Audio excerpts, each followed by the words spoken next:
میں مٹی سے ایک بشر بنانے والا ہوں، پھر جب میں اسے پورا بنا دوں اور اپنی روح اس میں پھونک دوں۔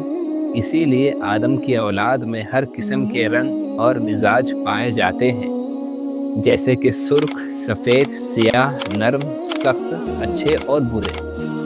اور پھر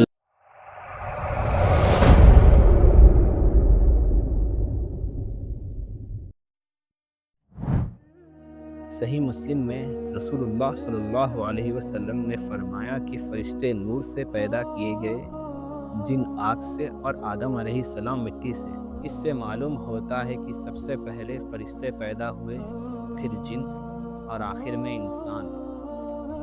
ذرا تصور کیجئے، نہ ابھی انسان پیدا ہوا تھا اور اللہ کی دو اور مخلوق فرشتے اور جن پہلے ہی پیدا کی جا چکی تھی۔ قرآن میں اللہ فرماتا ہے، اور جن کو ہم نے انسان سے پہلے پیدا کیا آگ کی تیز لہو سے۔ اس وقت آسمان میں صرف اللہ کی قدرت اور اس کے نورانی فرشتے تھے، اور پھر آسمان میں ایک عظیم فیصلہ ہونے والا تھا۔ اللہ نے فرمایا، میں زمین پر اپنا ایک خلیفہ بنانے والا ہوں، اور یہیں سے انسان کی کہانی کی شروعات ہوتی ہے۔ آج ہم سنیں گے حضرت آدم علیہ السلام کی کہانی، قرآن اور حدیث کی روشنی میں بالکل اوتھینٹک، بالکل حقیقت پر مبنی۔ قرآن میں اللہ تعالیٰ فرماتے ہیں، اور جب تمہارے رب نے فرشتوں سے کہا، میں زمین پر ایک خلیفہ بنانے والا ہوں، فرشتوں نے عرض کیا، یا اللہ، کیا آپ ایسی مخلوق پیدا کریں گے جو زمین میں فساد کرے گی اور خون بہائے گی، جبکہ ہم آپ کی تسبیح اور حمد کرتے ہیں؟ اللہ نے فرمایا، میں وہ جانتا ہوں جو تم نہیں جانتے۔ فرشتوں کا سوال کرنا اعتراض نہیں تھا، بلکہ اللہ کی حکمت سمجھنے کی طلب تھی، اور اللہ کا جواب اس بات کا اشارہ تھا کہ آنے والی مخلوق یعنی انسان صرف عبادت نہیں بلکہ اختیار، امانت اور امتحان کا بھی بوجھ اٹھانے والی ہوگی۔ ذرا سوچیں، ہم سب اس وقت اللہ کے علم میں تھے۔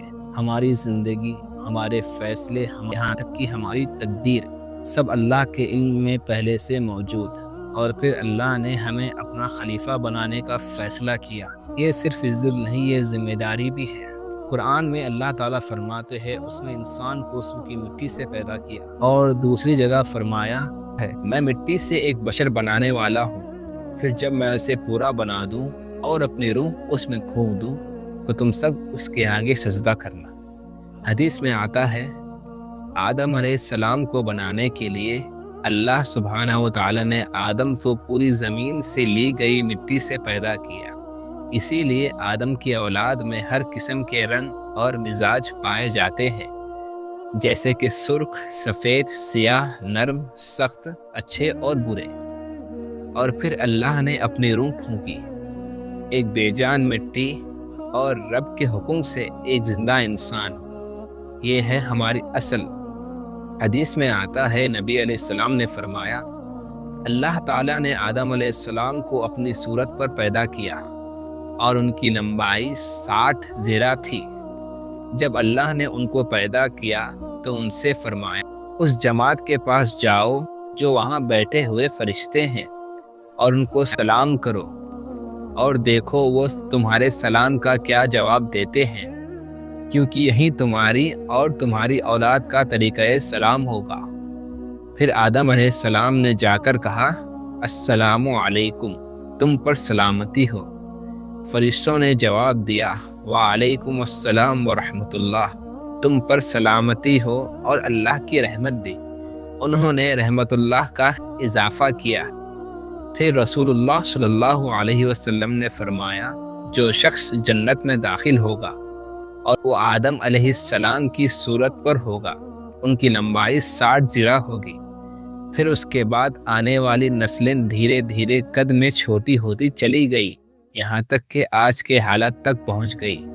ابن حجر عسقلانی اپنی کتاب فتح الباری میں لکھتے ہیں، اس حدیث میں آدم علیہ السلام کی 60 ذراع لمبائی سے مراد جنت کی کریشن کا پرفیکٹ فارم ہے۔